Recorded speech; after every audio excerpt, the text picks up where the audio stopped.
तो हम लोग मेनली जब हम लोग आयरन कार्बन डायग्राम देख रहे थे तो उसमें दो कंपोनेंट मटेरियल इन्वॉल्व था, फेरस स्टील और कास्ट आयरन। ठीक है, एक स्टील था और एक कास्ट आयरन था।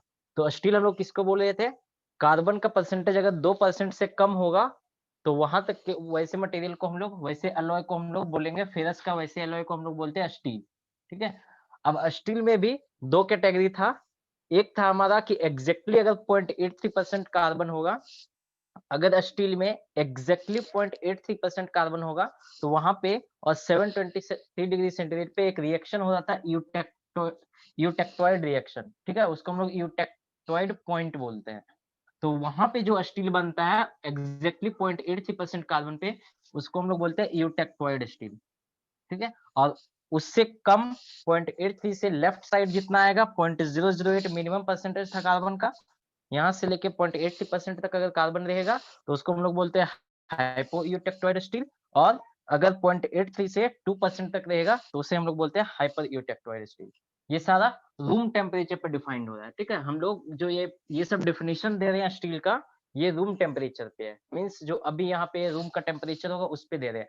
हम लोग हायर टेम्परेचर पे बात नहीं कर रहे हैं कि जब हम उसको 1147 डिग्री पे ले जाए या फिर 910 डिग्री पे ले जाए तो उस टाइम क्या हो रहा है वो हम बात नहीं कर रहे हैं।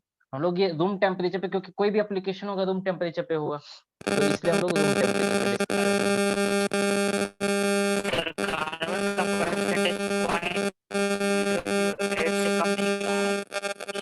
आवाज नहीं आ रहा है तुम्हारा, फिर एक्सटर्नल साउंड आ रहा है। बोलो क्या बोल रहे थे।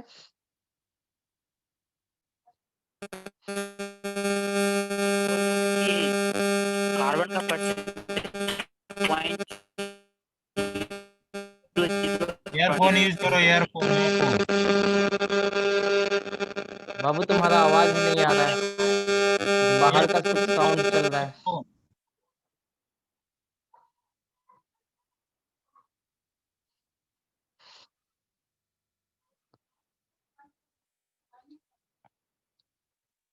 किसी को कुछ समझ में आ रहा है क्या पूछ रहा है वो। नहीं सर, आवाज ही नहीं आ रहा सर। कुछ पता नहीं चल रहा। ठीक है, तो ये हम लोग आयरन कार्बन डायग्राम में क्लियरली दिखाए थे। स्टील का रेंज 2% तक होता है, उसमें अगर 0.83% कार्बन होगा, जो यूटेक्टोइड रिएक्शन हो रहा था यूटेक्टोइड पॉइंट पे, उस पॉइंट पे हमारा कार्बन का परसेंटेज कितना था 0.83। पर्टिकुलरली उस स्टील को हम लोग बोलते हैं यूटेक्टोइड स्टील। ठीक है, जो कि हम लोग मिक्सचर देखे थे यूटेक्टोइड रिएक्शन में। उसके बाद उससे अगर कम होगा 0.008 से 0.83 के रेंज को हम लोग बोलते हैं हाइपो यूटेक्टोइड, और 0.83 से 2% के रेंज को हम लोग बोलते हैं हाइपर यूटेक्टोइड स्टील। नोट हो गया ना सबका। Yes sir. नीचे वाला थोड़ा सा नीचे वाला। ठीक है, अब देखो दूसरा कंपोनेंट जो हम लोग उसमें देख रहे थे, दूसरा अलॉय, वो था हमारा कास्ट आयरन, स्टील और कास्ट आयरन। तो अब कास्ट आयरन किसे बोलते हैं। 2% से लेकर 6.67% तक। Ferrous alloy containing more than 2% carbon is called cast iron।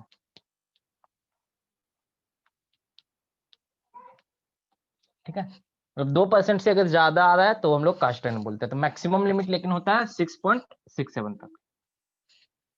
लेकिन जनरल डेफिनेशन की बात करें तो 2% से ज्यादा होगा तो उसको हम लोग कास्ट आयरन बोलेंगे। फिर नेक्स्ट आ रहा था eutectic cast iron. Eutectic reaction किस परसेंटेज ऑफ कार्बन पे हो रहा था, 4.3% पे। ठीक है, तो cast iron containing 4.3% carbon is called eutectic cast iron।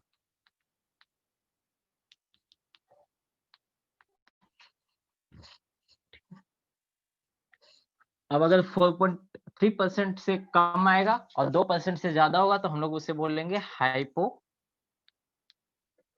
Eutectic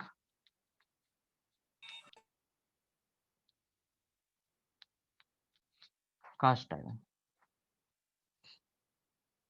ये क्या हो जाएगा?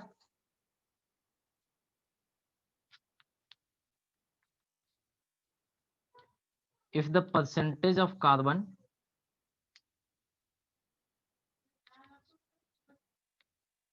in cast iron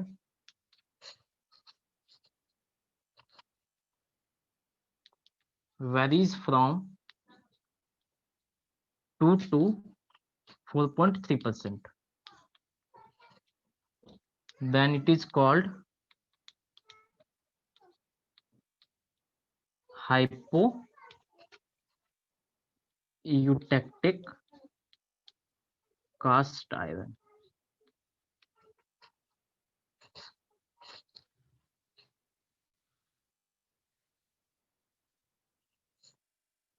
नेक्स्ट हो जाएगा hyper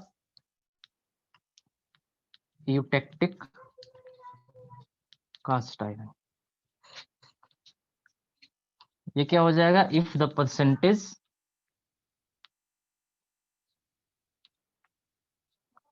of carbon in cast iron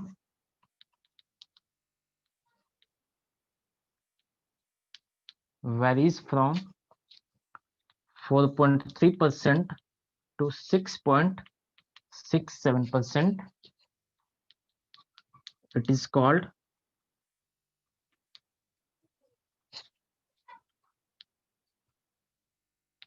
hypereutectic cast iron।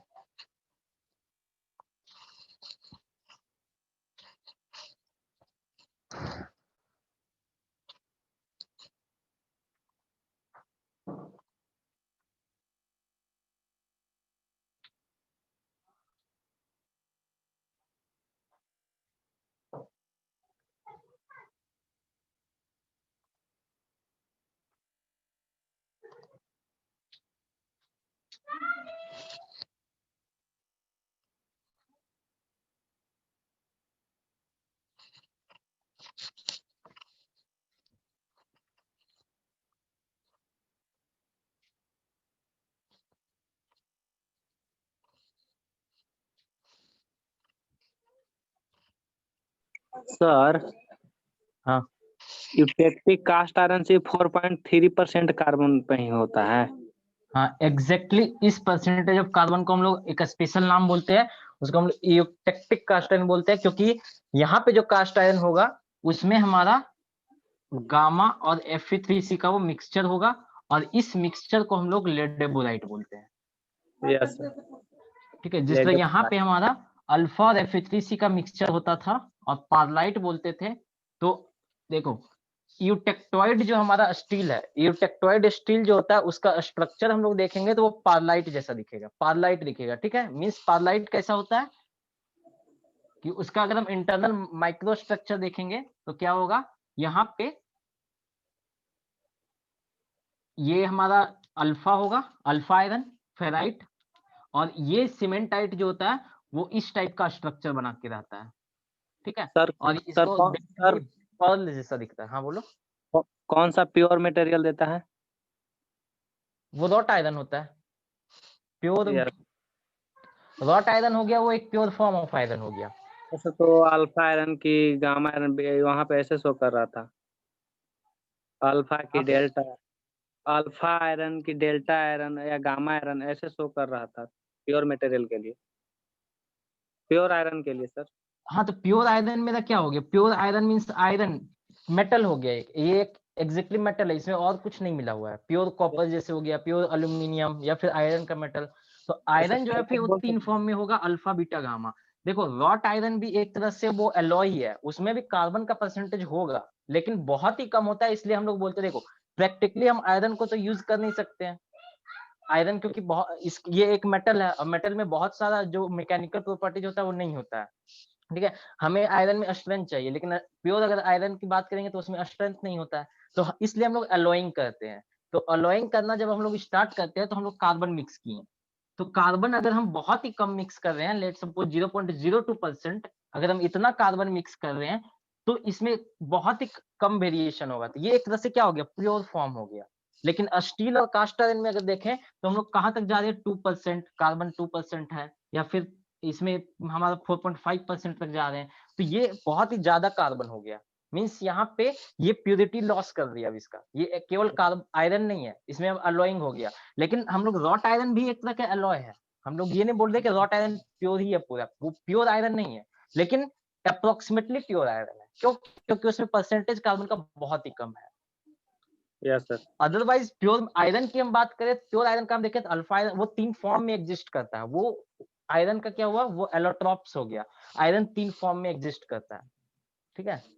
तो प्योर आयरन का alpha iron, beta iron, gamma iron, ये allotropes है इसका। लेकिन ये जो हम लोग पढ़ रहे हैं ये एलॉइंग पढ़ रहे हैं, उसमें हम एलॉय बना रहे हैं, क्योंकि हम प्योर आयरन का यूज नहीं कर सकते हैं, क्योंकि इसके पास स्ट्रेंथ ही नहीं है, इसका हम कुछ बना ही नहीं सकते हैं। तो इसलिए हम लोग एलॉइंग करते हैं ताकि उसमें स्ट्रेंथ बढ़ जाए। तो एलॉइंग करने में क्या होता है, हम लोग कार्बन अगर बहुत ही कम मिक्स कर रहे हैं तो फिर वो एक तरह का प्योर फॉर्म ही हो गया ना। अगर हम किसी चीज में 0.02% मिक्स कर रहे हैं, मतलब इसका कितना वैल्यू हो गया, 0.0002। अब इतना अगर हम किसी चीज में मिक्स कर रहे हैं तो इसका क्या नेग्लिजिबल ही हो गया एक तरह से। इसलिए हम लोग रॉट आयरन को बोल देते हैं ये प्योर फॉर्म ही है जनरली।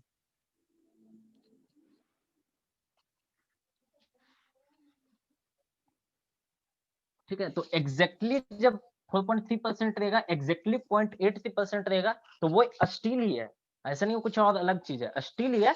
लेकिन उसको स्पेशल नाम हम यूटेक्टोइड स्टील इसलिए बोल रहे हैं क्योंकि उसका स्ट्रक्चर बिल्कुल अलग हो जाएगा, उसका स्ट्रक्चर पार्लाइट स्ट्रक्चर जैसा दिखेगा, एग्जैक्टली शेप का, इसलिए हम लोग उसको एक अलग नेम दे देते हैं यूटेक्टोइड, क्योंकि वो उस पॉइंट को हम लोग डिफाइन किया यूटेक्टोइड पॉइंट।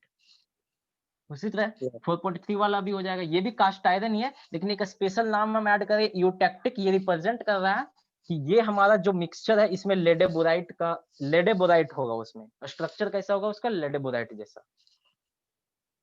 Yes sir.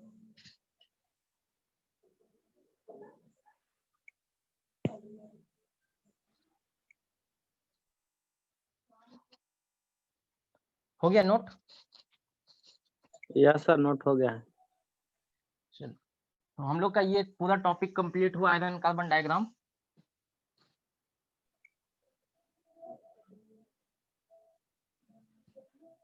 देखो, तो हम लोग इंट्रो अगर देखें इस चैप्टर का, अभी तक हम लोग क्या देखे हैं, सबसे पहले हम लोग देखें कि प्रोडक्शन कैसे होता है, ठीक है, production of iron and steel, ठीक है।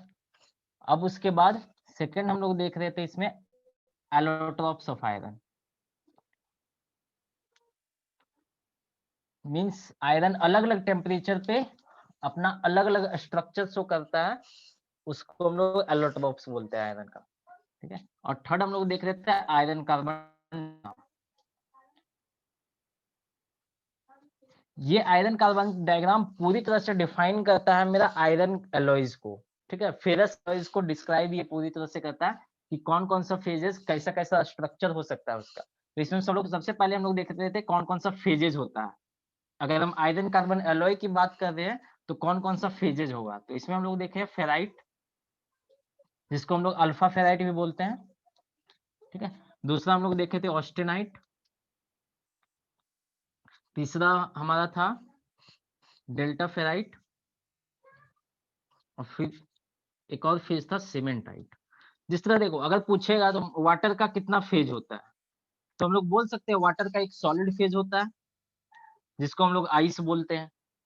तो ये आइस नाम पड़ गया, तो नाम इसका पड़ गया, वाटर का सॉलिड फेज को हम लोग आइस बोलते हैं। उसी तरह से यहाँ पे जो आयरन कार्बन एलॉय का एक सॉलिड फेज होता है, अगर वो अल्फा आयरन के साथ बना रहा है तो हमारा अल्फा फेराइट हो जाएगा, अगर वो गामा आयरन के साथ बना रहा है तो ऑस्टेनाइट हो जाएगा, डेल्टा आयरन के साथ बना रहा है डेल्टा फेराइट हो जाएगा। ये तीनों सॉलिड फेज हो गया। अब उसी तरह वाटर का एक लिक्विड फेज को हम लोग वाटर बोलते हैं, ठीक है, लिक्विड फेज को वाटर बोलते हैं। उसी तरह इसमें भी लिक्विड फेज आता है जिसको हम लोग मोल्टेन मेटल बोलते हैं, ठीक है।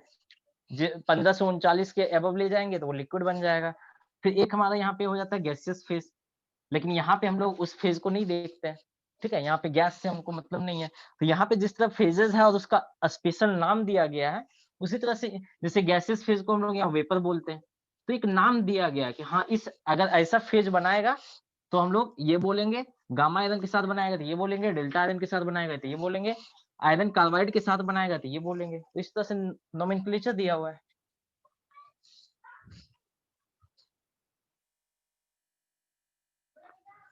उसके बाद सेकंड हम लोग इसमें देखे थे, फेज के बाद हमारा रिएक्शंस, जिसको हम लोग बोलते हैं इनवेरिएंट रिएक्शन। ठीक है, तो 3 इनवेरिएंट रिएक्शन था, यूटेक्टोइड, यूटेक्टिक और पेरिटेक्टिक। ठीक है, फिर तीसरा हम लोग देखे क्रिटिकल टेम्परेचर। इसमें A1 था, जिसको हम लोग लोअर क्रिटिकल टेम्परेचर बोलते हैं, 723 डिग्री सेंटीग्रेड। ठीक है, A2 था, ये हमारा होता है, ये हम लोग मैग्नेटिक जो क्यूरी पॉइंट होता है जिसको मैग्नेटिक ट्रांसफॉर्मेशन बोलते हैं, 770 डिग्री सेंटीग्रेड। A3 ये हमारा 723 टू 910 वेरी कर रहा था, ये हाइपो यूटेक्टोइड स्टील के लिए अपर क्रिटिकल टेम्परेचर होता है। और फिर था हमारा A4, ये होता है 723 टू 1147 डिग्री सेंटीग्रेड, ये हाइपर यूटेक्टोइड स्टील के लिए अपर टेम्परेचर होता है।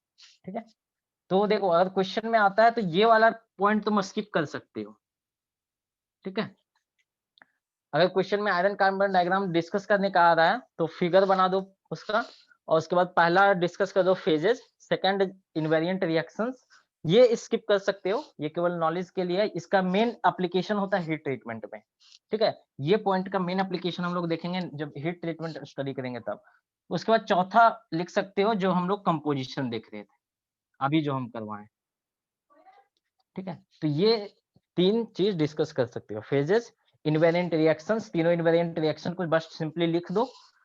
कंपोजिशन जैसे जैसे हम एक एक लाइन का डेफिनेशन लिखवाएं, eutectoid steel, hyper eutectoid steel, hypo, इसी तरह से उसको डिस्कस कर दो एक एक लाइन का।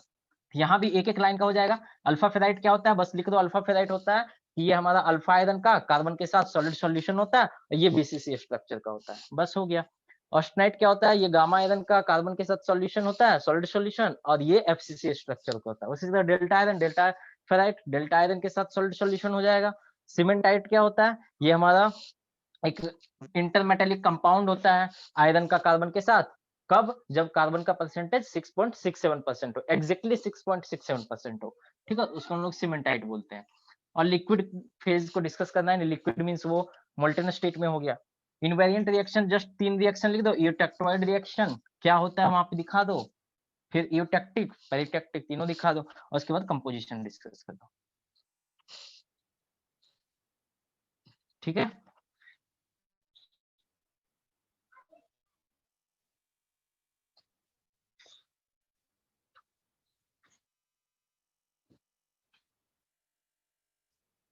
जो हम कुछ ऑब्जेक्टिव क्वेश्चन भेज रहे थे अभी तक जितना पढ़ाए इस चैप्टर में, उसको डिस्कस कर लेते हैं। सॉल्व किए थे, कुछ क्वेश्चन बना था? यस सर, बना था सर। सिर्फ एक ही सॉल्व किया है, और कोई सॉल्व किए हो? ग्रुप पे हम डाले थे, देखिए क्वेश्चन। और कोई कुछ बताता ही नहीं है सर। अब औरों का मैं क्या बोलूं सर। यहाँ पे अभी टोटल 7 हो, तुम लोग क्वेश्चन देखे थे या नहीं देखे थे वो तो कम से कम रिप्लाई दो। नहीं देखे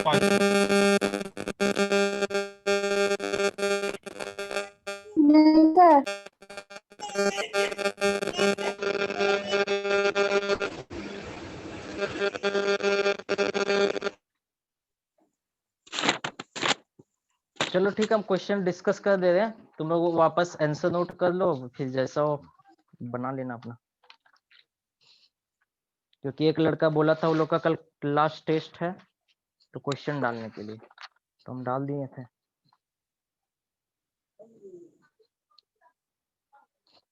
ठीक है, तो देखो पहला क्वेश्चन था, कम से क्वेश्चन ग्रुप में तो डाला हुआ है, वो देख लो, क्वेश्चन देख देख के डिस्कस करते चलो।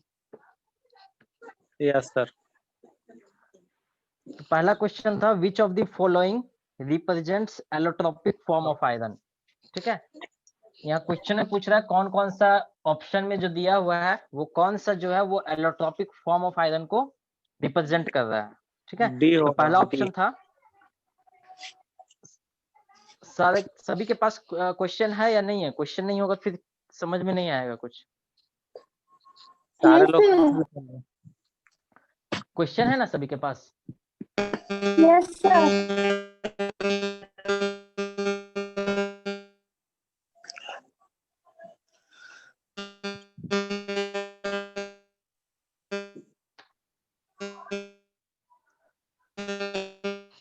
ठीक है, तो हम डिस्कस कर रहे हैं।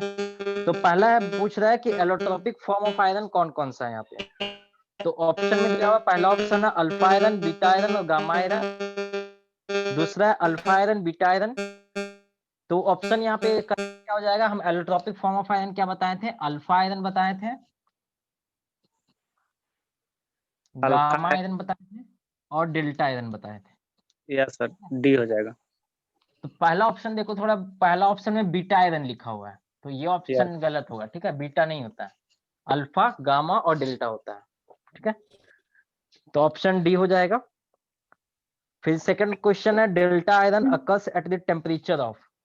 अब हम जब एलोट्रोपिक फॉर्म डिस्कस कर रहे थे यस उस सर। टाइम कुछ ऐसा ग्राफ बनाए थे।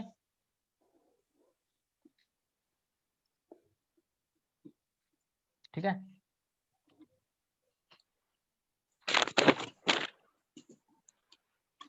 ये जो रेंज था ये हमारा डेल्टा आयरन था, ये हमारा गामा आयरन था,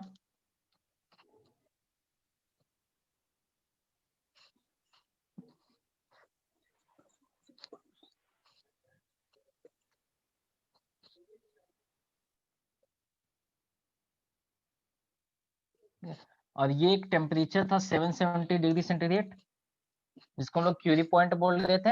और यहां से यहां तक जो रेंज था ये हमारा अल्फा आयरन था। ठीक है, ये हमारा 910 था, ये 1495 था और ये 1539 था। ये 14 इतना के आसपास था ये टेम्परेचर। तो यहाँ पे पूछ रहा है क्वेश्चन में delta iron occurs at temperature of. तो डेल्टा आयरन किस टेम्परेचर रेंज में है? लगभग 1400 से 1539 तक। ठीक है, तो ऑप्शन हो जाएगा मेरा सी, बिटवीन 1400 एंड 1539 डिग्री सेंटीग्रेड, इस रेंज में। तो अगर पूछे गामा आयरन का रेंज क्या होता है तो 910 टू 1400। ठीक है, और अगर बिलो रूम टेम्परेचर पे पूछ दे कि अल्फा आयरन कहाँ एग्जिस्ट करता है और ऑप्शन में अगर रूम टेम्परेचर है तो ऑप्शन में हम लोग रूम टेम्परेचर दे देंगे। ठीक है, क्योंकि रूम टेम्परेचर पे मेरा आयरन जो किस फॉर्म में होता है? अल्फा आयरन के फॉर्म में होता है। ठीक है, तो देखो इस क्वेश्चन में जो पहला ऑप्शन है delta iron occurs at temperature of room temperature of, पहला ऑप्शन है रूम टेम्परेचर, ये किसका हो जाएगा? ये अल्फा आयरन का हो जाएगा। सी जो ऑप्शन है वो डेल्टा आयरन हो जाएगा और डी जो ऑप्शन है वो मेरा गामा आयरन हो जाएगा। ठीक है, और जो बी ऑप्शन है अबव मेल्टिंग पॉइंट, मेरा आयरन किस फॉर्म में होगा? लिक्विड फॉर्म में होगा उस केस में।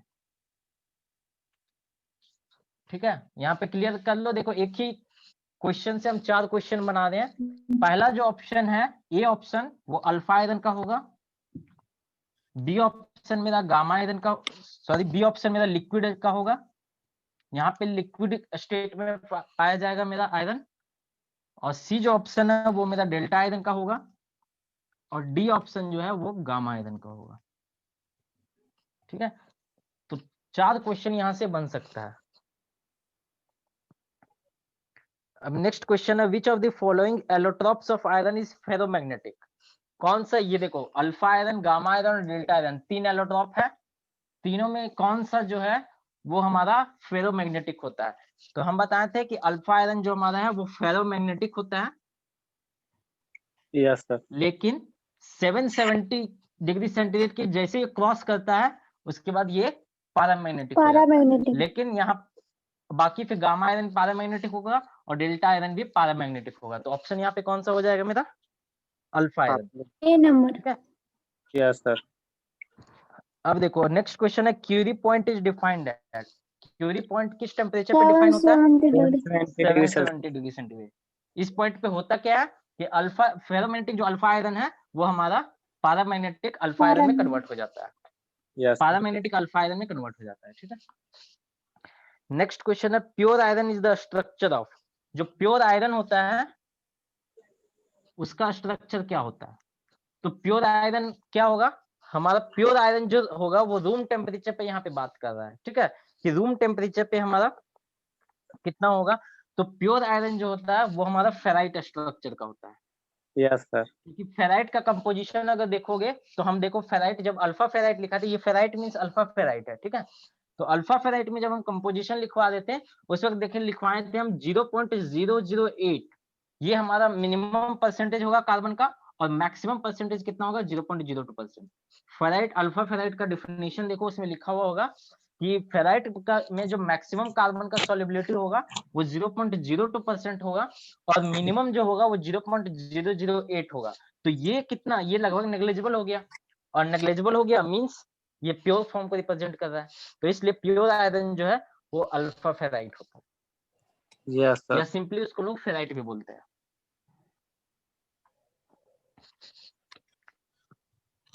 नेक्स्ट पूछ रहा है विच of the following constituents of a steel is softest and least strong. ठीक है, तो एक टर्म यहाँ पे हम समझाए थे कि कार्बन क्या करता है, अगर हम आयरन में कार्बन को बढ़ाते जा रहे हैं तो उससे क्या होगा।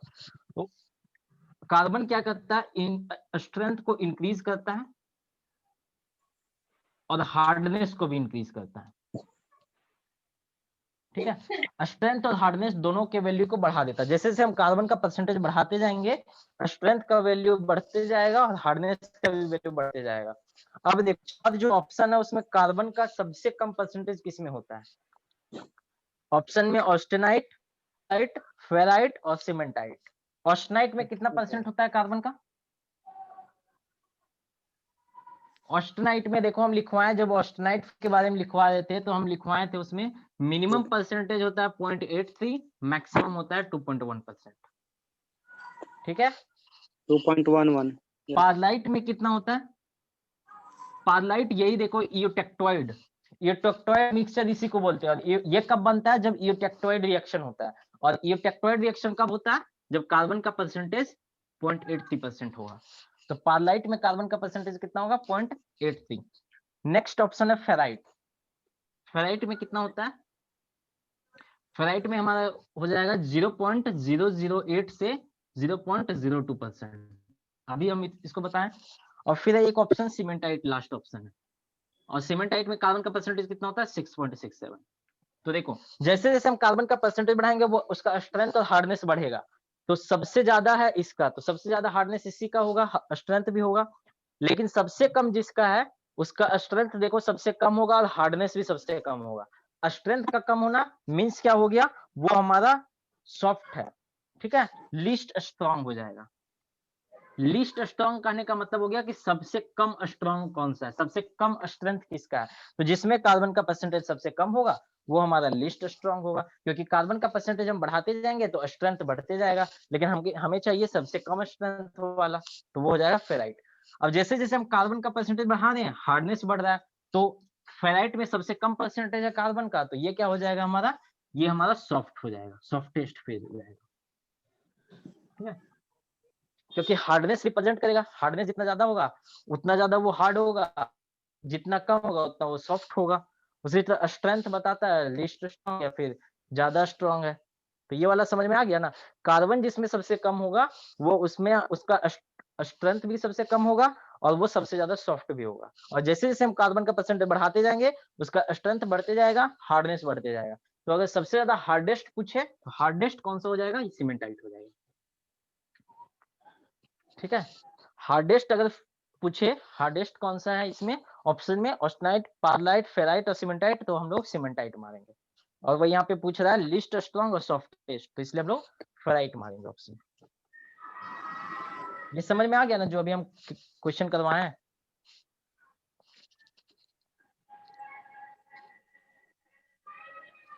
Yes, sir. अभी जो हम करवाए समझ में आ रहा है ना, yes sir, yes sir. Carbon का परसेंटेज जो हम बता रहे हैं उसमें किसी को कुछ दिक्कत नहीं ना है, क्योंकि ये हम ऑलरेडी देखो पढ़ा दिए हैं, सारा पढ़ाया हुआ है। सर एस्ट्रोनॉट के 0.83 से कितना 2% तक? हाँ 2% तक। देखो एस्ट्रोनाइट फेज में हम लिखा है ना, देखो डायग्राम अगर हम बनाते हैं, आयरन कार्बन डायग्राम को देखो,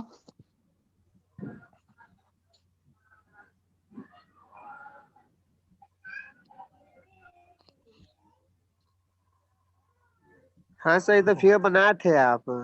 ये ऑस्टेनाइट जो फेज है,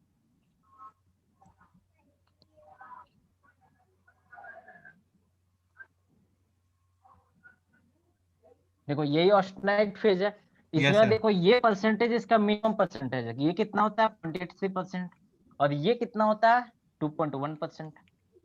यही जो मेरा ऑस्टेनाइट है 0.83 मिनिमम परसेंटेज, मैक्स मिनिमम जो सॉल्युबिलिटी होगा वो 0.83% होगा, 0.8 कार्बन का मैक्सिमम सॉल्युबिलिटी 2.1% होगा। ठीक है, 2%। और एग्जैक्टली इस पॉइंट को हम लोग बोलते हैं इयोटेक्टोइड पॉइंट। यूटेक्टोइड। और यहाँ पे जो हमारा मिक्सचर तैयार होता है उसी को हम लोग बोलते हैं पारलाइट। ठीक है, देखो इयोटेक्टोइड रिएक्शन जब हम लिखवाए होंगे तो वहां पे गामा क्या होता है, अल्फा और Fe3 में ब्रेक हो जाता है, और इसी मिक्सचर को हम लोग बोलते हैं पारलाइट। तो ये किस पॉइंट पे हो रहा है 0.83% कार्बन पे, तो इसलिए पारलाइट का कंपोजिशन कितना होगा 0.83% कार्बन। ठीक है, फेराइट हम लोग इस रेंज को बोलते हैं। हम समझाए थे कि ये देखो मिनिमम परसेंटेज है 0.08%, और मैक्सिमम यहाँ पे जाएगा जो 0.02% होगा। ठीक है, और सीमेंटाइट जो लास्ट में हम एक लाइन बनाए थे 6.67% का, ये मेरा सीमेंटाइट। अब जैसे जैसे हम कार्बन के परसेंटेज को बढ़ाते जाएंगे मटेरियल का हार्डनेस और स्ट्रेंथ बढ़ते जाएगा। तो लेकिन तो सबसे पहले सबसे कम परसेंटेज किसका है, फेराइट का, तो इसलिए ये हमारा लिस्ट स्ट्रॉन्ग होगा और सॉफ्टेस्ट होगा।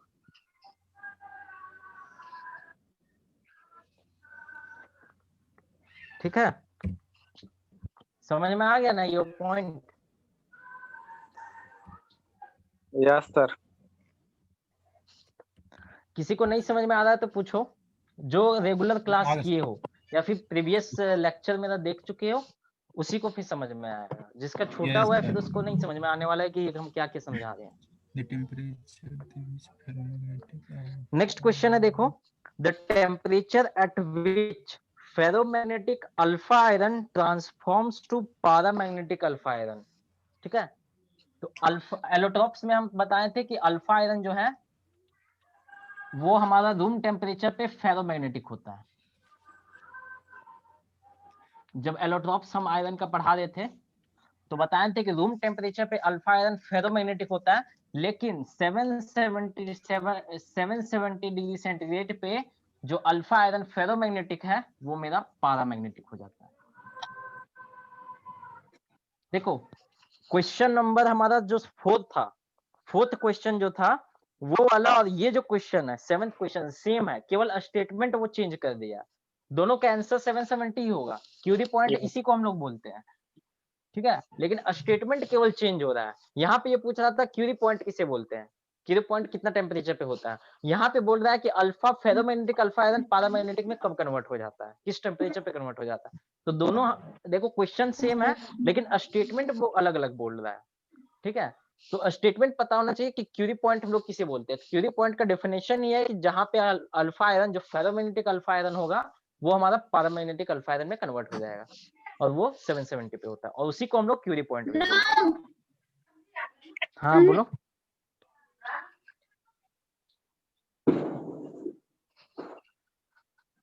कुछ क्वेश्चन है क्या?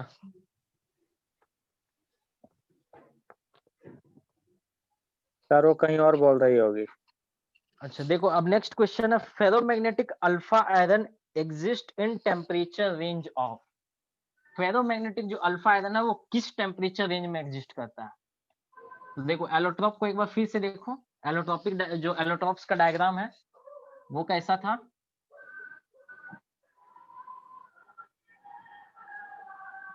ये हमारा डेल्टा आयरन था, ये जो जोन है इसको हम लोग बोलते हैं गामा आयरन,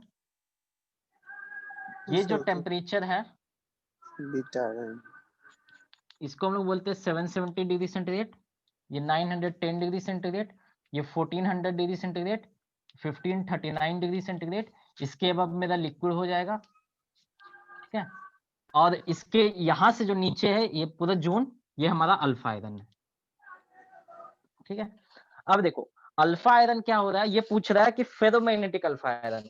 तो ये जो 770 से नीचे जो है अल्फा, ये हमारा फेरोमैग्नेटिक है, और 770 से ऊपर जो अल्फा है इस जोन में, ये हमारा पैरामैग्नेटिक है। ये पैरामैग्नेटिक अल्फा आयरन होगा, और ये जो अल्फा आयरन होगा इस रेंज में, ये हमारा फेरोमैग्नेटिक होगा। ठीक है, क्योंकि 770 पे मेरा फेरोमैग्नेटिक अल्फा आयरन कट जाता है पैरामैग्नेटिक अल्फा आयरन। ठीक है, तो यही ये पूछ रहा है कि ferromagnetic alpha iron exist in temperature range of, किस टेम्परेचर रेंज में एग्जिस्ट कर रहा है। तो देखो ऑप्शन यहाँ पे देखते जाओ, below 723 degree centigrade, 723 degree centigrade मान लो यहाँ पे है। ठीक है, तो इससे नीचे जो भी होगा ये हमारा अल्फा आयरन फेरोमैग्नेटिक होगा। तो ऑप्शन पहला करेक्ट है। ठीक है, क्योंकि देखो सेकंड ऑप्शन है 770 टू 910, 770 टू 910 इस टेम्परेचर रेंज में जो अल्फा आयरन है वो पैरामैग्नेटिक होता है। ठीक है, थर्ड ऑप्शन तो इधर चला गया, ये तो गामा आयरन हो गया, और ये हमारा डेल्टा आयरन हो गया।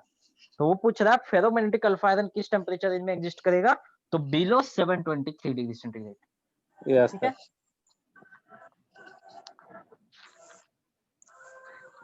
नेक्स्ट क्वेश्चन है paramagnetic alpha iron changes to gamma iron at. ये देखो अब पैरामैग्नेटिक अल्फा आयरन कहाँ पे है, ये टेम्परेचर जोन, और गामा आयरन कहाँ पे है, यहाँ पे, यहाँ से गामा आयरन स्टार्ट हो रहा है। तो ये पूछ रहा है कि जो पैरामैग्नेटिक अल्फा आयरन है वो गामा आयरन में किस टेम्परेचर पे चेंज हो जा रहा है। तो देखो ये 910 डिग्री सेंटीग्रेड पे मेरा पैरामैग्नेटिक अल्फा आयरन जो है वो गामा आयरन में चेंज हो जा रहा है। ठीक है, ये यहाँ पे क्या था, पैरामैग्नेटिक अल्फा आयरन, और इसको क्रॉस किए तो बन गया मेरा गामा आयरन। तो वही वो पूछ रहा कि किस टेम्परेचर पे हमारा paramagnetic alpha iron gamma iron में चेंज हो जाता है। ठीक है, क्लियर है, समझ में आ गया ना ये वाला। Yes sir. देखो दो ही डायग्राम से सारा क्वेश्चन है, अगर तुम्हें ये डायग्राम पता है और ये डायग्राम अगर पता है, इस डायग्राम में किस परसेंटेज ऑफ कार्बन पे क्या होता है, किस टेम्परेचर पे क्या होता है, अगर ये दोनों डायग्राम पूरे अच्छे से क्लियर हो गया तो तुम्हारा इसमें से बहुत सारा क्वेश्चन जो है इजीली सॉल्व हो जाएगा। वो तो पता है लेकिन नहीं पढ़े थे। क्या चीज? वो वाला डायग्राम तो पता है, जानते हैं। कौन सा डायग्राम? कार्बन वाला से डायग्राम बनाते नहीं। अच्छा हाँ, तो ये वाला देखो ये बेसिक है, क्योंकि अल्फा फेराइट बन रहा है जब अल्फा आयरन को हम लोग मिक्स कर रहे हैं कार्बन के साथ, ऑस्टाइट बन रहा है जब गामा आयरन को हम कार्बन के साथ मिक्स कर रहे हैं। तो जब तक ये एलोट्रॉप्स हमें नहीं पता रहेगा कि आयरन का किस टेम्परेचर पे कौन सा हमारा स्ट्रक्चर मिलता है, तो फिर वो डायग्राम समझ जाना, वो ऐसा नहीं है कि इससे जरूरी है ये डायग्राम समझना जरूरी है, लेकिन बहुत सारा क्वेश्चन देखो इस डायग्राम से क्लियर हो जा रहा है। नेक्स्ट क्वेश्चन है crystal of alpha iron is. अब देखो जब हम अल्फा आयरन पढ़ा देते तो इसका क्रिस्टल कैसा होता है, ये हम लिखवाएं बीसीसी क्रिस्टल का होता है। ये हमारा बॉडी सेंटर्ड क्यूबिक होगा, और गामा आयरन मेरा फेस सेंटर्ड क्यूबिक होता है, और ये वापस से बीसीसी हो जाता है। नेक्स्ट क्वेश्चन है percentage of carbon in pig iron. जब हम प्रोडक्शन पढ़ा देते हैं आयरन स्टील का, उस टाइम हम जब पिग आयरन प्रोड्यूस किए थे तो वहां पे हम लिखवाए थे इसमें परसेंटेज कितना होता है, 4 to 4.5%। ठीक है, ये हमारा पिग आयरन जो ब्लास्ट फर्नेस से निकलता है उसका परसेंटेज कितना होता है कार्बन का, 4 to 4.5%। ठीक है, इसी से फिर अगर हमें कास्ट आयरन बनाना हो तो कास्ट आयरन में हमें क्या करना पड़ेगा, इस परसेंटेज को, कार्बन के परसेंटेज को ड्रॉप करें, क्योंकि जो प्रैक्टिकल कास्ट आयरन होता है, देखो कास्ट आयरन होता है तो 2 से 6.67 तक, लेकिन जो एक्चुअल जो प्रोडक्ट बनता है मार्केट में वो हमारा 2 से 4.5 तक ही बनता है, क्योंकि जब हम कार्बन का परसेंटेज बहुत ज्यादा बढ़ा देते हैं तो वो मटेरियल इतना ज्यादा ब्रिटल हो जाता है कि उसका हम कुछ यूज ही नहीं कर सकते। तो इसलिए प्रैक्टिकल जो कास्ट आयरन बनता है मार्केट में वो हमारा 2 से 4.5% बनता है। ठीक है, तो यहाँ पे पिग आयरन जो है वो 4 से 4.5% है, हमें बनाना है 2 से 4.5%। तो क्या करना पड़ेगा, हमें कार्बन को निकालना पड़ेगा। तो कार्बन को निकालना पड़ता है, वो कहलाता है डिकार्बोनाइजेशन, और कार्बन को निकालने का कैसे निकालते हैं, ऑक्सीजन डाल के। ठीक है, उसी तरह स्टील बनाना हो तो उसमें भी हम लोग डिकार्बोनाइजेशन करते हैं। ठीक है, तो कार्बन को हटा के हम लोग पिग आयरन से कास्ट आयरन बना सकते हैं या स्टील बना सकते हैं। सर उसमें ऑक्सीजन डालें कैसे सर, बताइए ना सर। ऑक्सीजन डालने का क्या है, ऑक्सीजन सिलेंडर आता है, जो प्योर ऑक्सीजन उसमें होता है, एक सिलेंडर हो गया, एक पाइप होता है, बहुत ही पतला पाइप होता है, उसको हम लोग, इस ऑपरेशन को हम लोग लेंसिंग बोलते हैं, ऑक्सीजन लेंसिंग। अब क्या किए, एक फर्नेस हमारे पास है, इस फर्नेस में हम मोल्टेन पिग आयरन को डाल दिए, ठीक है। उसके बाद इधर से हम लोग ऑक्सीजन सप्लाई कर दिए, तो जब ऑक्सीजन सप्लाई होगा तो ये ऑक्सीजन जो है डायरेक्ट कार्बन के साथ रिएक्शन करेगा और ये बना लेगा CO2, ठीक है। और जब CO2 बनता है तो वहां पे हीट भी निकलता है, तो कार्बन हमारा CO2 रिडक्शन हो रहा है, कार्बन का, ऑक्सीजन का रिडक्शन हुआ, वो निकल गया कार्बन से, ठीक है। और इस तरह से परसेंटेज कम होता है। ये सारा हम डिस्कस कर चुके हैं ऑलरेडी, जब हम प्रोडक्शन बता रहे थे, तो प्रोडक्शन ऑफ आयरन कार्बन पूरा वहां हम डिटेल में डिस्कस किए, ठीक है। नेक्स्ट क्वेश्चन है, pig iron is name given to, pig iron किसका नाम होता है? तो पहला देखो ऑप्शन है यहाँ पे,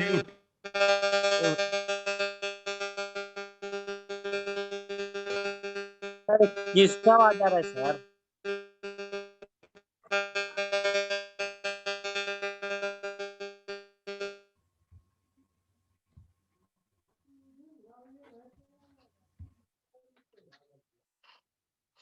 देखो नेक्स्ट क्वेश्चन है, pig iron is the name given to, pig iron नाम किसे सर दिया गया? 11 का डी होगा ना? हाँ 11 का डी होगा, 4 to 4.5। Raw material of blast furnace, product of blast furnace made by reduction of ore, iron containing huge quantities of carbon, iron scrap. तो पिग आयरन हम लोग किसे बोलते हैं? जो ब्लास्ट फर्नेस का प्रोडक्ट होता है, ठीक है। ब्लास्ट फर्नेस से जो फाइनल मेरा प्रोडक्ट बन सर के 9 निकलता 10 है, सर 9 10 सर क्या चीज? 9 10 11 सर नहीं पता है सर। सर तो डिस्कस किए ना, paramagnetic alpha iron changes to gamma iron, paramagnetic alpha iron changes to gamma iron at 900 degree centigrade, ठीक है, 910 डिग्री सेंटीग्रेड। Yes sir.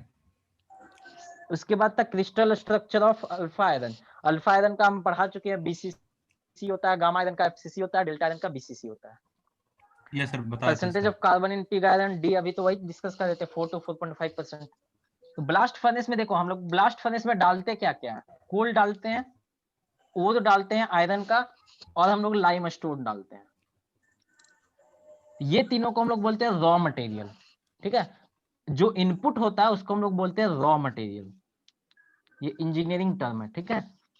कोई भी चीज में अगर हम इनपुट कुछ डाल रहे हैं, जैसे कि अगर हम रोटी बनाते हैं तो रोटी बनाने के लिए क्या चाहिए? आटा चाहिए, तो आटा को गूंथना, आटा में हम लोग पानी को डालते हैं, तो वो दोनों क्या हो गया? रॉ मटेरियल हो गया। और उससे जो बन के मेरा रोटी तैयार हुआ उसको हम लोग बोलेंगे उसका प्रोडक्ट, ठीक है। तो यहाँ पे हम लोग रॉ मटेरियल क्या डाल रहे हैं? कोल, ओर और लाइमस्टोन। कोल नहीं डालते, कोक डालते हैं, ठीक है। ये सब सारा डिस्कस कर चुके हम। तो ये हो गया मेरा रॉ मटेरियल, इससे जो बन के निकला वो हो गया मेरा प्रोडक्ट। तो यहाँ पे पूछ रहा है, pig iron is the name given to product of blast furnace. हम स्पेशली बताए थे ब्लास्ट फर्नेस से जो हम लोग बनाते हैं पिग आयरन बनाते हैं, ठीक है। तो इसका बी ऑप्शन हो जाएगा। फिर नेक्स्ट है, cast iron is characterized by minimum of the following percentage of carbon. बोल रहा है कास्ट आयरन हम लोग किसे बोलते हैं, उसमें कास्ट आयरन में मिनिमम परसेंटेज ऑफ कार्बन कितना होना चाहिए, ये पूछ रहा है यहाँ पे। तो हम बताएं कास्ट आयरन कब होता है? 2 to ग्रेटर देन 2%। अभी हम बताए थे कास्ट आयरन का डेफिनेशन, अभी हम लिखवाएं थोड़ी देर पहले, कि cast iron ferrous alloy containing more than 2% carbon. तो मिनिमम परसेंटेज कितना हो गया? 2%। मैक्सिमम कितना जाएगा? 6.6। तो मिनिमम कितना हो गया? 2%। सी। अब पूछ रहा है आयरन इज, आयरन क्या होता है? पैरामैग्नेटिक होता है, फेरोमैग्नेटिक होता है, डाइलेक्ट्रिक या फेरोइलेक्ट्रिक। तो आयरन पूछ रहा है मींस ये रूम टेम्परेचर पे पूछ रहा है। ये नहीं बोलेगा कि हम 1530 डिग्री पे हीट कर दिए तब बताओ कि आयरन कैसा होगा। अगर सिर्फ लिखा आयरन कैसा होता है तो आयरन मींस जो रूम टेम्परेचर पे, अभी हम तुम्हें आयरन का कुछ कंपोनेंट दे देंगे तो वो किस टेम्परेचर पे होगा? रूम टेम्परेचर पे। मींस वो सिंपली रूम टेम्परेचर पे पूछ रहा है। तो रूम टेम्परेचर पे अल्फा आयरन होता है। आयरन आयरन किस फॉर्म में होता है? अल्फा आयरन के फॉर्म में। और अल्फा आयरन रूम टेम्परेचर पे क्या होता है? फेरोमैग्नेटिक। तो फेरोमैग्नेटिक हो जाएगा आंसर। फिर पूछ रहा है maximum percentage of carbon in ferrite. ये हमारा फेराइट है, इसमें मैक्सिमम परसेंटेज कार्बन का कितना होगा? तो मिनिमम होता है 0.08% और मैक्सिमम होता है 0.02%। और किस टेम्परेचर पे होता है 723 डिग्री सेंटीग्रेड। ठीक है, ये देखो अल्फा फेराइट का डेफिनेशन में भी हम लिखवाए ये चीज। जब अल्फा फेराइट को हम डिस्कस कर रहे थे और उसको लिखवा रहे थे तो उस वक्त वहां पे लिखा हुआ maximum solubility of carbon in alpha ferrite is 0.02% at 723 degree centigrade. तो ये हो जाएगा मेरा 0.02, यहाँ पे 0.025 दिया हुआ है तो वही वाला हो जाएगा 0.025%। फिर बोल रहा है maximum percentage of carbon in austenite. अब देखो ऑस्टेनाइट कौन सा जोन हो गया, ये वाला जोन। तो ऑस्टेनाइट में हम लिखवाए थे minimum percentage 0.83 at 723 degree centigrade और मैक्सिमम परसेंटेज इज 2.1, ये था 2.1 एट 1147 डिग्री सेंटीग्रेड। ठीक है, तो मैक्सिमम परसेंटेज कितना हो जाएगा ऑस्टेनाइट में 2.1%, ऑप्शन डी। समझ में आ रहा है ना तुम लोग को? Yes sir. देखो ये सारा हम जब डिस्कस कर रहे थे एक एक करके फेजेस डिस्कस कर रहे थे तो सारा हम बताए हैं मिनिमम कहाँ पे है, मैक्सिमम कहाँ पे, इसमें मिनिमम कहाँ पे, इसमें मैक्सिमम कहाँ पे, सारा डिस्कस हुआ। फिर नेक्स्ट क्वेश्चन है eutectoid steel containing following percentage of carbon. अभी देखो हम यूटेक्टोइड स्टील किसे बोलते हैं, इस पॉइंट को, इस पॉइंट को हम लोग बोलते हैं यूटेक्टोइड पॉइंट, और इस पॉइंट पे जो स्टील बन रहा है उसे हम लोग बोलते हैं यूटेक्टोइड स्टील। अभी हम लिखवाए हैं थोड़ी देर पहले यूटेक्टोइड स्टील कितना होता है 0.83% कार्बन, इसको हम लोग बोलते हैं यूटेक्टोइड स्टील। ठीक है, फिर नेक्स्ट बोल रहा है eutectic cast iron. Eutectic cast iron देखो हम लिखवाए 0.4%। पॉइंट अभी आज ही का क्लास में हम करवाए 4.3% को हम लोग बोलते हैं eutectic cast iron. Yes sir. Next question है carbon in iron in is an example of. देखो आयरन में अगर हम कार्बन को मिक्स कर रहे हैं तो वो किसका एग्जांपल है, तब जो एलॉय फॉर्म होगा वो किस चीज का एग्जांपल है, substitutional solid solution, interstitial solid solution, intermetallic compound, इनमें से कोई नहीं। ठीक है, तो देखो हम डेफिनेशन जब लिखवा रहे थे अल्फा फेराइट, ऑस्टेनाइट या फिर डेल्टा फेराइट का, तो वहां पे हम स्पेशली लिखवाए हैं कि अल्फा फेराइट क्या होता है, solid solution of carbon, interstitial solid solution of carbon in alpha. ठीक है, interstitial solid solution of carbon in alpha iron. तो इंटरशियल हम क्या क्या समझाए थे, इंटरशियल कैसे होता है कि ये हमारा आयरन है, आयरन का एटम्स है, हम जब इसमें कार्बन मिलाना स्टार्ट करेंगे ये क्या करेगा, जो बीच में स्पेसेस है वहां जाके बैठ जाएगा, जो बीच में गैप है, जो स्पेसेस बना है वहां पे जाके बैठ जाता है, इसलिए हम लोग इसको बोलते हैं इंटरशियल सब्स्टिट्यूशन। और सब्स्टिट्यूशन में क्या होगा कि जैसे हम जब कोई चीज मिलाएंगे, जैसे कॉपर में अगर हम जिंक को मिलाते हैं तो वो क्या करेगा, कॉपर के एटम को डिस्प्लेस करके खुद वहां पे जाके बैठ जाएगा। तो ये क्या किया, वो सब्स्टिट्यूट कर दिया, उसे दिया वहां से, तो इसलिए उसको हम लोग बोलते हैं सब्स्टिट्यूशनल। लेकिन यहाँ पे कार्बन क्या कर रहा है, बीच का स्पेसेस में जाके बैठ रहा है, इसलिए हम लोग इसे बोलते हैं इंटरशियल सॉलिड सॉल्यूशन। ठीक है, इंटर जो बीच का स्पेसेस है वहां पे जाके वो बैठ रहा है, इसलिए इसको हम लोग बोलते हैं इंटरशियल सॉलिड सॉल्यूशन। अब नेक्स्ट क्वेश्चन है blast furnace produces by reduction of iron ore. Blast furnace हमारा क्या प्रोड्यूस करता है, आयरन ओर का रिडक्शन करके, आयरन ओर जो है उसका रिडक्शन करके ब्लास्ट फर्नेस कौन सा प्रोडक्ट बनाता है, उसे हम लोग बोलते हैं पिग आयरन। ठीक है, और कुपोला क्या बनाएगा, कुपोला प्रोड्यूसेस फॉलोइंग मटेरियल। जो कुपोला फर्नेस होता है वो हमारा क्या बनाता है, कास्ट आयरन बनाता है। ये सारा हम जब आयरन का प्रोडक्शन समझा रहे थे आयरन और स्टील का, उस वक्त हम पूरे अच्छे से डिस्कस किए हैं कि कौन सा फर्नेस से क्या प्रोडक्ट बनता है।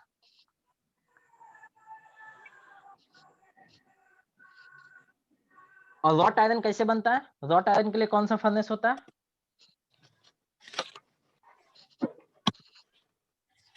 किसी को पता है रॉट आयरन के लिए कौन सा फर्नेस होता है? रॉट आयरन के लिए फर्नेस होता है, उसे हम लोग बोलते हैं पडलिंग फर्नेस। ठीक है, नेक्स्ट क्वेश्चन है blast furnace uses following as fuel. अब ब्लास्ट फर्नेस में हम लोग फ्यूल किसे यूज करते हैं, ठीक है, ब्लास्ट फर्नेस में हम लोग फ्यूल किसका यूज करते हैं, तो वो होता है हमारा कोक होता है या फिर कोल होता है, तो ब्लास्ट फर्नेस में हम लोग कोक का यूज करते हैं, कोल को पहले कन्वर्ट करते हैं कोक में, फिर इसको हम लोग फर्नेस में यूज करते हैं। सर 21 का सर 21 का कास्ट आयरन होगा, कुपोला से हम लोग कास्ट आयरन बनाते हैं, ब्लास्ट फर्नेस से पिग आयरन बनाते हैं, पडलिंग फर्नेस से रॉट आयरन बनाते हैं। Yes sir. फिर which of the following have least percentage of carbon, carbon का सबसे कम परसेंटेज किस में होता है? तो देखो pig iron, cast iron, malleable iron, wrought iron. Malleable iron अभी हम नहीं पढ़ाए हैं, लेकिन एक चीज पता होगा, रॉट आयरन में 0.02% होता है और हम इसे बोलते हैं प्योरेस्ट फॉर्म ऑफ आयरन, इसलिए यही वाला यहाँ पे आंसर होगा। रॉट आयरन जो होगा वो हमारा यहाँ पे आंसर हो जाएगा लीस्ट परसेंटेज ऑफ कार्बन का। Iron alloyed with carbon up to 2% is called, जब कार्बन का परसेंटेज 2% होगा या फिर उससे कम होगा तो हम लोग क्या बोलते हैं, उसे स्टील बोलते हैं। ठीक है, तो इसका ऑप्शन क्या हो जाएगा? बी हो जाएगा, स्टील। फिर iron alloyed with carbon in percentage greater than 2%, 2% से ज्यादा होगा तो उसे हम लोग क्या बोलते हैं? Cast iron. ठीक है, 2% से कम होगा तो माइल्ड स्टील, सॉरी स्टील, और 2% से ज्यादा होगा तो कास्ट आयरन। फिर देखो नेक्स्ट क्वेश्चन है, पारलाइट या फिर eutectoid steel have carbon content. Pearlite या यूटेक्टोइड स्टील का कार्बन कंटेंट कितना होता है? 0.83% कार्बन। ठीक है, तो ऑप्शन हो जाएगा ए इक्वल टू 0.83। देखो ए जब ऑप्शन है तो क्या होगा? यूटेक्टोइड स्टील, और बी जब ऑप्शन होगा तो क्या हो जाएगा? 0.83 से कम जो होगा उसे हम लोग बोलते हैं हाइपो। Yes sir.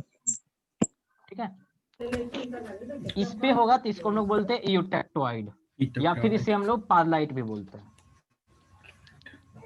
ठीक है, और इससे ज्यादा हो जाएगा तो उसको हम लोग बोलते हैं हाइपर यूटेक्टोइड। तो पहला ऑप्शन जो है वो हो जाएगा यूटेक्टोइड का, equal to 0.83%, less than 0.83% hypoeutectoid, और नेक्स्ट ऑप्शन है more than 8.3% and up to 2%, तो वो हो जाएगा हाइपोयूटेक्टोइड। ठीक है, अब देखो the temperature and carbon content eight which eutectic reaction occur. Eutectic reaction कहाँ पे हो रहा था? यूटेक्टिक रिएक्शन में जो लिक्विड था वो हमारा कन्वर्ट हो जा रहा था एट 1147 डिग्री सेंटीग्रेड, और लिक्विड का परसेंटेज कितना था? 4.3% कार्बन, ये हमारा बना रहा था गामा प्लस Fe3 से। तो यूटेक्टिक रिएक्शन कहाँ पे हो रहा है? 1147 डिग्री सेंटीग्रेड पे और 4.3% कार्बन पे। ऑप्शन क्या हो जाएगा? डी। अब देखो एक यहाँ पे क्वेश्चन है, give phase rule given by. अब देखो ये एक इंपॉर्टेंट है, ये पूछता और ये बहुत ही जगह काम आएगा। ये होता क्या है थोड़ा समझा देता हूँ। जैसे सपोज मान लो तुम्हारे पास आइस है, वाटर है और गैस है। वाटर कितने डिग्री सेंटीग्रेड पे बॉईल करता है? 100। लेकिन हम लोग जानते हैं वाटर, हम लोग बोल दिया, अगर कोई पूछता है हम लोग से कि वाटर कितने पे बॉईल करता है? 100 पे बॉईल करता है। लेकिन उसके लिए एक कंडीशन होता है, ये ध्यान में रखना, जब प्रेशर 1 एटमॉस्फेरिक हो। ठीक है, अगर इस प्रेशर को एक बार तुम क्या करो, हमारा इस प्रेशर को बढ़ा दो, ये हम 2 एटमॉस्फेयर कर देते हैं। ठीक है, तो वाटर देखना 80 पे ही बॉईल कर जाएगा। ठीक है, 80 डिग्री पे ही बॉईल कर जाएगा। या फिर एक काम करो, इस प्रेशर को कम कर दो। कम करने का मतलब मान लेते हैं हम 0.5 atm कर देते हैं।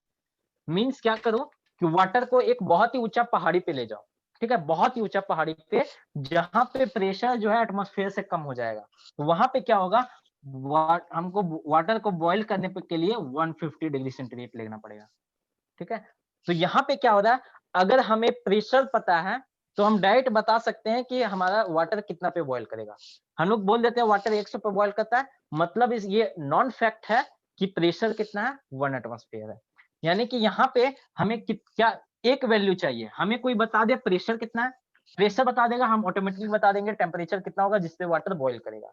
मीन्स यहाँ पे एक फैक्टर ऐसा चाहिए, एक फैक्टर हमें ऐसा चाहिए जो कोई बता दे तो हम रिमेनिंग फैक्टर बता सकते हैं। तो इसी को हम लोग बोलते हैं डिग्री ऑफ फ्रीडम। ठीक है, मतलब कि कितना फैक्टर हमें चाहिए जिससे हम रिमेनिंग प्रॉपर्टीज को बता सकते हैं। ठीक है, जैसे कि हम डिस्कस कर रहे थे सोम में, ई था, जी था, के था, म्यू था। ठीक है, हम बोले थे अगर कोई भी हमें दो चीज बता दे, दो का वैल्यू बता दे, तो हम बाकी दो निकाल लेंगे। तो ये जो है इसी को हम लोग बोलते हैं इंडिपेंडेंट वेरिएबल, और वही बताता है डिग्री ऑफ फ्रीडम। तो गिब्स फेज रूल क्या बोलता है, वो बताता है कि कितना डिग्री ऑफ फ्रीडम चाहिए किसी भी चीज को पता करने के लिए। तो ये बोलता है F equal to C minus P plus two. ठीक है, ये इसका फॉर्मूला दिया हुआ है।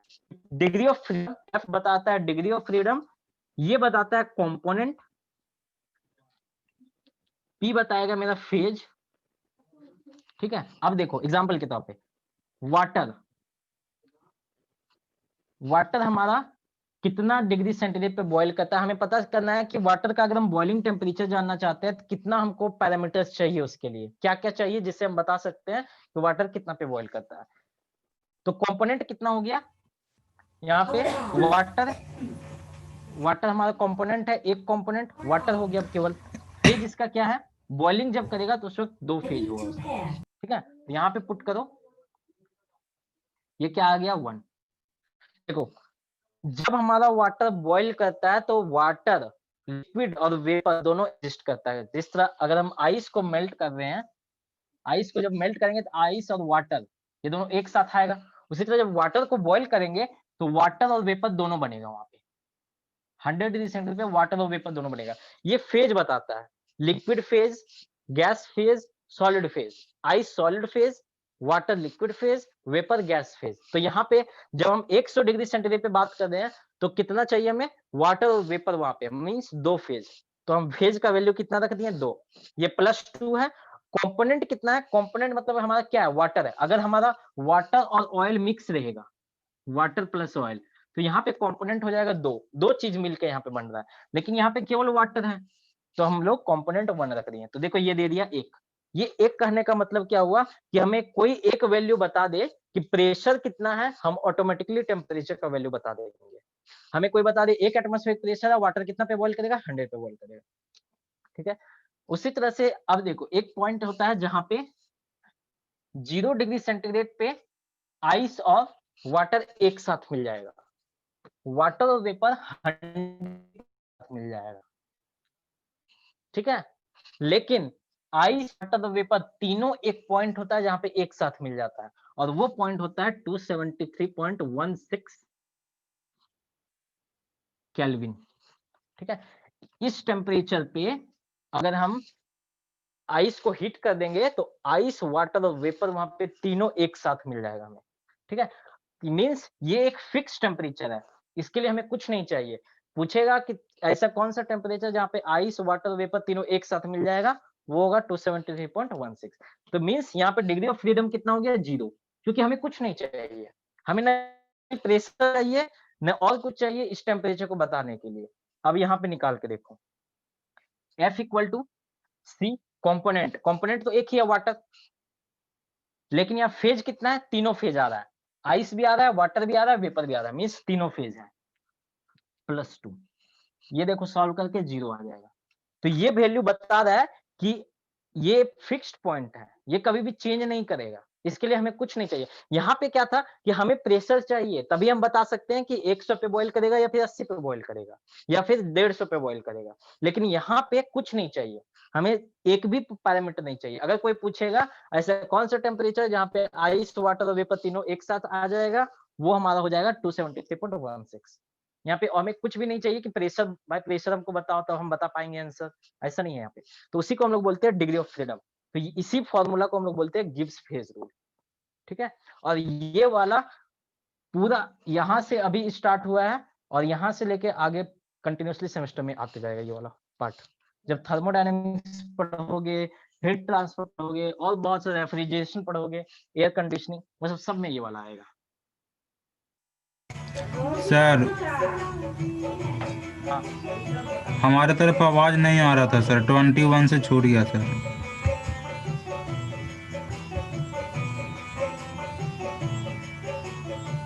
ये राजकिशोर सर ऐड हो गए हैं क्या?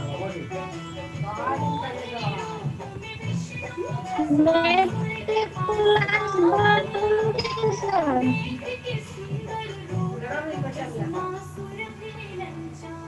ठीक है, बाकी हम डिस्कस कर लेंगे, केवल आंसर लिख लो। Yes sir. कुछ क्वेश्चन और है। 31 का हो जाएगा 29। ए,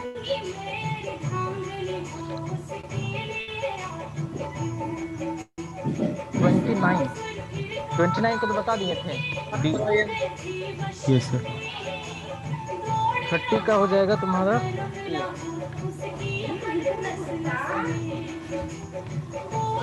32 का हो जाएगा सी, अरे भाई म्यूट करो, साउंड 33 आ का हो रहा है। जाएगा ए।